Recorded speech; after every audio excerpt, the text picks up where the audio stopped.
neuroplasticity. Now, that's not some weird creation of a mad 3D sculptor intent on creating a strange new species with which to threaten the world in another of those zombie apocalypse stories. No, instead, it's a wonderful feature of our brains. Research increasingly confirms our ability, in the face of unexpected shock or challenge, to rewire ourselves, make new neural connections.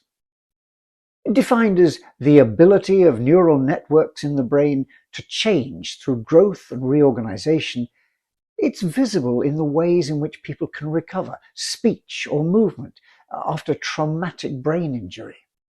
And it's now understood to be critical in the process of early cognitive development in babies. It's even offered as one explanation for the impossible and unpredictable lifestyles of teenagers.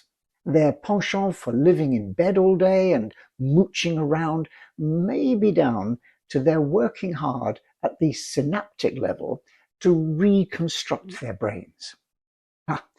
But neuroplasticity is also a good description of a key capability which entrepreneurs have. Being able to reframe, seeing the world in a new way, opens up significant new possibilities. Provided, of course, that you're then able to follow through, solving problems and enabling the new connections necessary to bring about that state. Think about Malcolm Maclean, sitting on the dock of the bay one afternoon and imagining an alternative approach to shipping. Instead of the laborious loading and unloading with all its costs, its wasted time, the security challenges and so on, why not use containers? The vision involved a stretch of the imagination, the actual realization of it considerably more. But in the end, you have a game changer. Reframing and then realizing the possibilities. It's an old story. The challenge of transportation and logistics was one which engaged James Brindley 200 years earlier, as the Industrial Revolution began to reshape the British economy and the landscape in which it took place. You can't get a manufacturing-led transformation off the ground unless you can move things around, raw materials in and finished products out of your factories, which, given the worn-out and primitive state of many of the roads and tracks crisscrossing the country at the time, was a big problem. Brindley was one of the pioneers of the idea of creating waterways, canals, as an alternative, providing fast and straight connections between factories, cities, and ports. Just like Malcolm Maclean, this was an inspirational idea which required a great deal of systems thinking. Not just one which could imagine an alternative world built on waterways, but also one which would need a lot of practical problem solving to bring it into being. Dealing with multiple questions around how to enable the different elements of the system to come together and deliver emergent properties, where the whole has an impact much greater than the sum of the parts. His efforts extended well beyond the map-making and route planning through to the detailed construction involving tunnels, cuttings, and viaducts. He also had to think through the big challenge of hydraulics, how to fill the canals with water and keep them full, which meant, amongst other things, solving the problem of lining the canal with a water-saving clay. He also reduced the water demand by cutting narrower canals, and then designing narrow boats to navigate them. And then the country isn't level, so in places vessels using the canal have to climb up or down slopes, which necessitated development of intricately engineered locks and sluices. Brindley's work on connecting up the dots of his system into something which changed the transportation world of its time even extended to thinking in the same direction as Malcolm Maclean came to do much later. Faced with this problem of loading and unloading coal as a key bulk item, Brindley devised a system involving specially built wooden containers, which could be pre-filled and then transshipped quickly from specially designed boats. Above all, Brindley was a systems thinker, seeing connections and then working on how best to join up the dots to deliver major change, which his legacy of over 350 miles of canals crisscrossing the country, powering the Industrial Revolution, seems to have done. Now, there's still plenty of scope for such system rethinking today, giving opportunities even in the face of crisis. Take the example of Gridless, a company founded in 2022 and already successful and growing in the energy sector of Africa. First, that vision. Africa is the coming continent with a huge population of around 1 billion largely young people and rapidly accelerating development. Now, this creates an engine for growth through both domestic demand and, with sufficient investment, the possibility of increasing exports, not just of raw materials, but of finished goods and services. It has enormous potential, and it has a track record as a place where radical innovations can emerge and scale. Take the example of M-Pesa. Where the idea of mobile money still seems fresh and exciting for citizens of the industrialized world learning to use cashless payments by phone, it's actually rather old hat to many people in East Africa. M-Pesa, the word means mobile money in Swahili, is coming up towards celebrating its 20th birthday and has moved a long way from being an experiment to try and improve access to basic financial services for the largely unbanked population of Kenya. Now the M-Pesa network carries 60% of that country's GDP and delivers a growing range of services across the economy. But Africa is also unevenly developed, not least in the case of energy. Whilst much of the population is now connected, this isn't the case everywhere. In fact, over 2/3 of the population, 600 million people, have no access to electricity. Mini-grids, relatively small local power stations and networks, can help solve this energy access problem, not least by tapping into the huge potential which renewable energy, solar, wind, hydro and biomass, the potential that energy has for the region. And there's no shortage of technology to help construct mini and even microgrids. And there are plenty of power sources which could potentially be tapped. The problem is economic. In order to finance the construction of such a microgrid, a lot of capital is needed upfront. And that needs a reasonable return to cover operating costs and recoup the investment costs. But in the short term, the market to pay for this isn't there. When the power starts to flow, there's relatively little demand to hook it up to. People who've survived without electricity don't suddenly become active consumers. As Eric Hersman, one of the founders of Gridless, points out, if you're a smallholder farmer in a rural village in Africa, you'll likely buy an LED light bulb and charge your phone at first. Now, these don't draw a lot of electricity, but they do change your life considerably. So it might be a few years before you invest in the refrigerator, the TV, the irrigation pump, or the electric oven. Now, the consequence of this slow demand growth is that the energy provider ends up throwing away 80% of its energy and having to charge too high a price for the rest. So what could be an important way of helping local communities develop runs aground because that high price effectively throttles the emerging demand at birth. Catch 22. Gridless represents an entrepreneurial way of reframing this problem.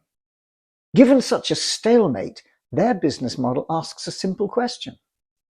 What if there were a consumer who would guarantee to buy electricity at the necessary market rate to support the project, and then gradually retreat as prices fell and the number of other connections rose?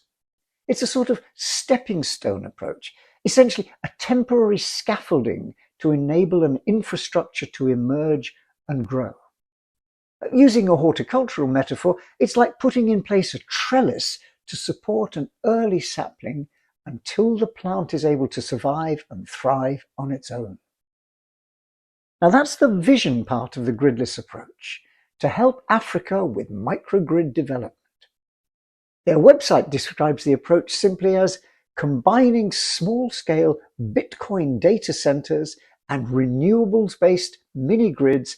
We aim to develop the foundation of a new model to expand profitable electrification to communities in emerging markets, without the need for charity, aid, gifts, or government subsidy. Now, Bitcoin mining, the energy-intensive operation of multiple computers beavering away at solving complex mathematical puzzles to earn rewards in the form of bitcoins. Bitcoin mining doesn't have the best of reputations in terms of sustainability. By its nature, it involves consuming huge amounts of energy, whose generation often contributes to pollution and global warming. But Gridless have reworked the story so that it makes a positive contribution, both to sustainability of its operations and community development. It does so in a simple and practical way. It hooks up a Bitcoin mine with a source of sustainable energy provided by local renewables like hydro or solar. And it deals with the stranded energy problem by joining in the system as a buyer of last resort. Their Bitcoin mining operations provide plenty of demand for energy, and those operations are profitable enough to buy that energy at prices which in the short term are too high for local communities to pay. But as the market develops, so local demand increases, and this means the provider can reduce prices. They can recoup their costs over a larger market. They can also invest to extend the grid further and bring yet more demand into the system. Eventually, things reach a point where there isn't enough power left for the Bitcoin mining. So, Gridless pack up their operations and move on to another site where there is stranded energy and start that whole cycle once again. It's a business model for development with some important social values underpinning it. The main purpose is to help connect people through microgrids and gradually exit as the role of that buyer of last resort becomes unnecessary. It's a business fueled by Bitcoin profits, but these are effectively being reinvested in social development. It's a powerful alternative vision, reframing. By providing a consistent and reliable demand for electricity, Bitcoin mining helps utilize excess renewable energy that might otherwise go to waste, stranded energy.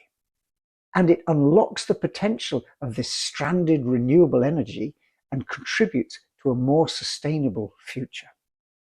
That's an impressive vision.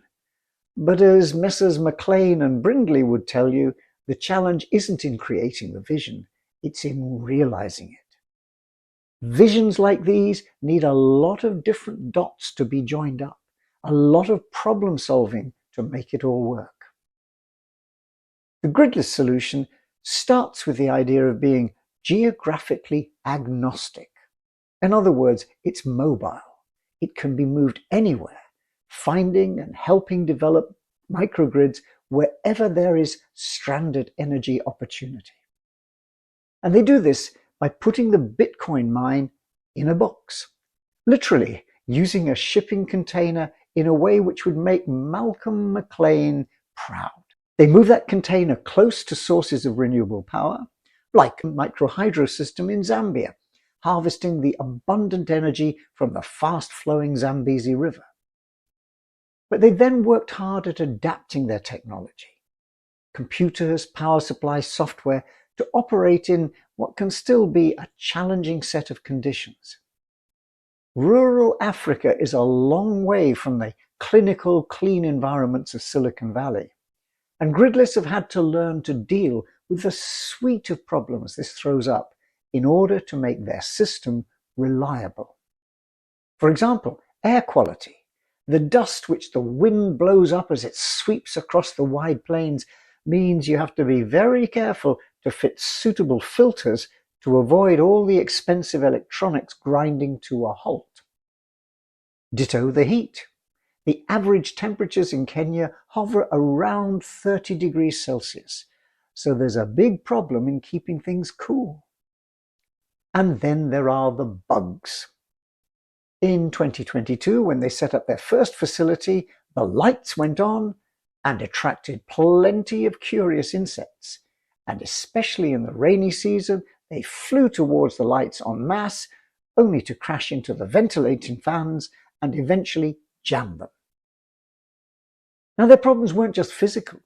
The economics of buying containers ready-made from China or the United States so they could use them as Bitcoin mines, mobile mines, posed a big challenge. Quite apart from the logistics and transportation costs getting them there were bureaucratic costs involved in getting the various permissions needed to import such equipment. Never mind the capital costs. At over $100,000 per container, it was too expensive. So the team went right back to the drawing board and designed their own container, which ended up costing 75% less and bringing the side benefit of bypassing many of the import regulations, since it's now a domestically manufactured product. Their problem solving also extends to another big issue with their business model, which is microgrid management. How to balance supply and demand and make sure in particular that the needs of the community are served first. Gridless very much wanted to make sure that they weren't using electricity which somebody else needed. So they did this eventually by writing their own software, Gridless operating system, Gridless OS, which allows for real-time response to demand, making sure people get what they need when they need it, while also stabilizing the grid. Now, after 3 years of such problem solving, the team have got a robust model, one which they've demonstrated can work in a variety of contexts, using whatever renewable power supply is available, solar, hydro, or biomass.